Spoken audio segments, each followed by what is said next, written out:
Welcome to the audio version of our Daily Coach newsletter, a reading of some of our greatest hits from more than 6 years of email newsletters that have been read by tens of thousands of leaders and learners. If you want our latest newsletter delivered to your inbox every day, you can subscribe for free at thedaily.coach/subscribe or follow the link in the description. When emotions take the wheel, a lesson from Kobe Bryant. Each of us as leaders and as human beings are on a journey, a hero's journey. Each day, we navigate uncharted terrain, facing tests and trials, setbacks and triumphs. Over time, we evolve, we transform, but we don't make this journey alone. Riding with us are our emotions, the ones we've acknowledged and the ones we've buried. Sometimes they're in the back seat, other times they're in the passenger seat, and occasionally, without proper warning, they take the wheel. What happens in those very human moments when our emotions overpower our will, hijack our decision-making, and start steering us? When fear, doubt, or insecurity drives us to stay too long in a role, relationship, or environment we've outgrown, or keeps us from stepping boldly into our next chapter, even as we feel pulled in that direction. It's happened to the best of us. The late Kobe Bryant, 5-time NBA champion, 2-time Olympic gold medalist, Oscar winner, and a relentless pursuer of excellence, understood this deeply.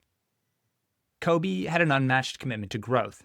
He let the process, the daily discipline, the competitive fire, and the Mamba mentality compound over days, weeks, months, years, and decades. His journey was one of emotional mastery, just as much as it was physical, tactical, and about maximizing his talent. Before his tragic passing in 2020, Kobe sat down with Jay Shetty on the On Purpose podcast. Their conversation offered rare insights into how to be strategic, driven, and aligned with your purpose.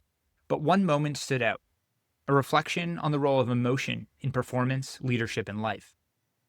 Kobe shared, "What I try to do is to try and be still and to understand that things come and go. Emotions come and go. The important thing is to accept them all, to embrace them all. And then you can choose what to do with them versus being controlled by them." He went on to explain that as a young player, he believed emotions like fear and nervousness were weaknesses. That mindset didn't make them go away, it only magnified them. It wasn't until he chose to face them with greater curiosity, rather than shame, that they lost their power over him. What am I afraid of? And then you unpack it, and it gives you the ability to look at it for what it really is, which is nothing more than your imagination running its course. There's profound wisdom here, timely and timeless, for us as leaders and high performers navigating uncertainty, adversity, or the simple demands of daily life. Rather than resisting fear, lean into curiosity. What am I afraid of? Rather than denying nerves, embrace them. Yes, I'm nervous. Why? And rather than judging yourself for having human emotions, choose to observe and engage with them. As leaders, we don't need to suppress our emotions. We don't need to always have it together, always be on, or always be okay. And we don't need to let emotion dictate our choices either.